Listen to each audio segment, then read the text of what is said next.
ಕಾಪುಪೇಟೆಯಲ್ಲಿ ಖಾಸಗಿ ಕುಟುಂಬಕ್ಕೆ ಸೇರಿದ ಜಾಗ ಮತ್ತು ಕಟ್ಟಡದ ಮುಂಭಾಗದಲ್ಲಿರುವ ರಿಕ್ಷಾ ನಿಲ್ದಾಣದಿಂದಾಗಿ ಅಂಗಡಿಯಲ್ಲಿರುವ ವ್ಯಾಪಾರಸ್ಥರಿಗೆ ತೊಂದರೆಯಾಗುತ್ತಿದೆ ಎಂದು ಆರೋಪಿಸಿ ಖಾಸಗಿಯವರು ಹೈಕೋರ್ಟ್ ಮೆಟ್ಟಿಲೇರಿದ್ದರು.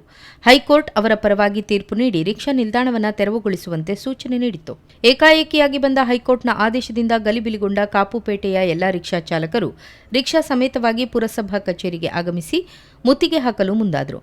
ಇದರಿಂದಾಗಿ ಪುರಸಭೆ ಮುಂಭಾಗ ಕೆಲ ಕಾಲ ಗೊಂದಲ ಉಂಟಾಯಿತು. ರಿಕ್ಷಾ ಚಾಲಕರು ರಿಕ್ಷಾ ಸಮೇತವಾಗಿ ಪುರಸಭೆಗೆ ಆಗಮಿಸಿದ್ದನ್ನು ಗಮನಿಸಿದ ಪುರಸಭೆ ಮುಖ್ಯಾಧಿಕಾರಿ ಅವರನ್ನು ಸಂತೈಸಲು ಪ್ರಯತ್ನಿಸಿದ್ದು, ಸಾರ್ವಜನಿಕರಿಗೆ ತೊಂದರೆಯಾಗಬಾರದೆಂಬ ದೃಷ್ಟಿಯಿಂದ ಮುಖ್ಯಾಧಿಕಾರಿ ನೀಲಕಂಠ ಮೇಸ್ತಾ ಅವರು ರಿಕ್ಷಾ ಚಾಲಕರ ಮನವೊಲಿಸಿ ವಾಪಸ್ ಕಳುಹಿಸಿದ್ದರು. ಪುರಸಭೆ ಮುಖ್ಯಾಧಿಕಾರಿ, ಸದಸ್ಯರು ಮತ್ತು ಪೊಲೀಸ್ ಅಧಿಕಾರಿಗಳ ಮಾತು ಕೇಳಿ ಪುರಸಭೆ ಆವರಣದಲ್ಲಿ ಜಮಾವಣೆಗೊಂಡಿದ್ದ ರಿಕ್ಷಾ ಚಾಲಕರು ರಿಕ್ಷಾ ಸಮೇತವಾಗಿ ಕಾಪುಪೇಟೆಗೆ ತೆರಳಿ ನಿಲ್ದಾಣದ ಮುಂಭಾಗ ರಿಕ್ಷಾಗಳನ್ನಿರಿಸಿ ಸಾಂಕೇತಿಕವಾಗಿ ಪ್ರತಿಭಟನೆ ನಡೆಸಿದರು. ಬಾಡಿಗೆ ನಡೆಸದೆ ಮೌನ ಪ್ರತಿಭಟನೆಗೆ ಮುಂದಾದರು.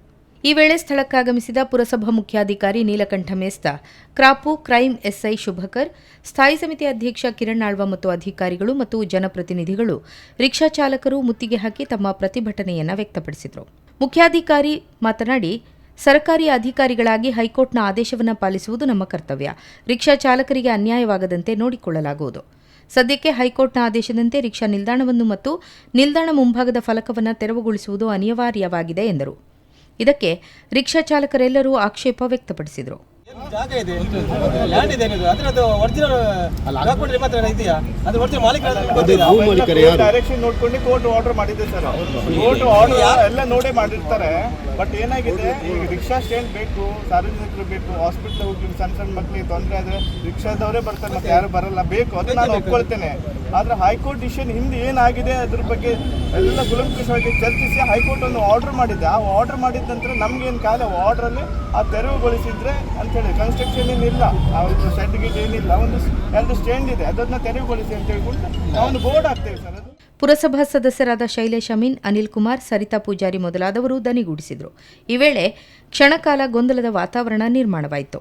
ಹೈಕೋರ್ಟ್ ಆದೇಶಕ್ಕೆ ಗೌರವ ಸೂಚಿಸುತ್ತೇವೆ, ಆದರೆ ನಮಗೆ ಯಾವುದೇ ನೋಟಿಸ್ ನೀಡದೆ ಈ ರೀತಿಯಲ್ಲಿ ರಿಕ್ಷಾ ನಿಲ್ದಾಣ ತೆರವಿಗೆ ಮುಂದಾಗಿರುವುದು ಬೇಸರ ತಂದಿದೆ. ಪಿಡಬ್ಲ್ಯೂಡಿ ರಸ್ತೆಯಲ್ಲಿರುವ ಪೇಟೆಯ ರಿಕ್ಷಾ ನಿಲ್ದಾಣ ತೆರವಿಗಾಗಿ ಹೈಕೋರ್ಟ್ ಆದೇಶಿಸಿದ್ದು, ಪುರಸಭೆ, ಜಿಲ್ಲಾಧಿಕಾರಿ, ಆರ್ಟಿಒಗೆ ನೋಟಿಸ್ ಜಾರಿ ಮಾಡಿರುವುದರ ವಿರುದ್ಧ ನಾವು ಹೈಕೋರ್ಟ್ ಮೆಟ್ಟಿಲೇರಲು ನಿರ್ಧರಿಸಿದ್ದೇವೆ ಎಂದು ರಿಕ್ಷಾ ಯೂನಿಯನ್ ಅಧ್ಯಕ್ಷರಾದ ಶೈಲೇಶ್ ಅಮೀನ್, ಅಬ್ದುಲ್ ರಜಾಕ್ ಕೆಎಂ ತಿಳಿಸಿದರು. ಕಾನೂನಿಗೆ ನಾವು ಏನಾದರೂ ಕಾನೂನು ಉಲ್ಲಂಘನೆ ಮಾಡುವುದಿಲ್ಲ. ಕಾನೂನಿಗೆ ಸಹಕಾರವಾಗಿ ನಾವು ಈಗ ನಮಗೆ ಸ್ವಲ್ಪ ದಿನ ಕಾಲಾವಕಾಶ ಕೊಡಿ, ಆ ಕಾಲಾವಕಾಶದಿಂದ ನಾವು ಏನಾದರೂ ವ್ಯವಸ್ಥೆ ಮಾಡುತ್ತೇವೆ ಅಂತ ಅವ್ರ ಹತ್ರ ರಿಕ್ವೆಸ್ಟ್ ಮಾಡಿದ್ದೇವೆ. ಈಗ ನಮ್ಮನ್ನು ಅವರು ಕರೆದು ಪುನಃ ಮಾತಾಡ್ತೇನೆ ಅಂತ ಹೇಳಿದ್ದಾರೆ. ನಾವು ಯಾವುದಕ್ಕೂ ಯಾರಿಗೂ ತೊಂದರೆ ಕೊಡುವವರಲ್ಲ. ನಮ್ಮಿಂದ ಉಪಕಾರ ಆಗುದೇಶುವ ಯಾರಿಗೂ ಉಪದ್ರ ಆಗುತ್ತಿಲ್ಲ. ಹೀಗಾಗಿ ನಾವು ಎಲ್ಲ ರಿಕ್ಷಾ ಮಾಲಕರ ಮನವಾಗಿ ಪುರಸಭೆಗೂ ಸಹ ಮನವಿ ಮಾಡಿದ್ದೇವೆ, ನಮಗೆ ಜಾಗ ಕೊಡಬೇಕು ಅಂತ.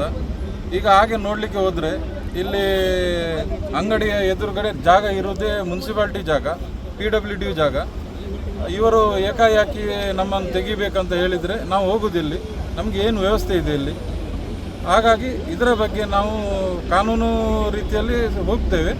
ಮತ್ತು ಪುರಸಭೆಗೆ ಸಹ ಮನವಿ ಮಾಡಿದ್ದೇವೆ, ನಮಗೆ ವ್ಯವಸ್ಥೆ ಮಾಡಿಕೊಡಿ ಅಂತ. ಈಗ ಚೀಫ್ ಆಫೀಸರ್ ನಮ್ಮನ್ನು ಕರೆದಿದ್ದಾರೆ. ಪುನಃ ಅವರು ಏನು ಮಾತಾಡ್ತಾರಂತ ನೋಡಿ ಮತ್ತೆ ಅದಕ್ಕೆ ಬೇಕಾದ ವ್ಯವಸ್ಥೆ ನಾವು ಮಾಡಿಕೊಳ್ಳುತ್ತೇವೆ. ಜಂಟಿ ರಿಕ್ಷಾ ಚಾಲಕರು ಮತ್ತು ಮಾಲಕರ ಸಂಘದ ಪದಾಧಿಕಾರಿಗಳಾದ ಉಮೇಶ್ ಪೂಜಾರಿ, ಚಂದ್ರಮಲ್ಲಾರು, ಮೊಹಮ್ಮದ್ ಅಲಿ, ರವಿಶೆಟ್ಟಿ, ಉಮರ್ ಗಿಳಿ, ಇಲಿಯಾಸ್ ಮತ್ತು ರಿಕ್ಷಾ ಚಾಲಕರು, ಪದಾಧಿಕಾರಿಗಳು ಈ ಸಂದರ್ಭ ಉಪಸ್ಥಿತರಿದ್ದರು.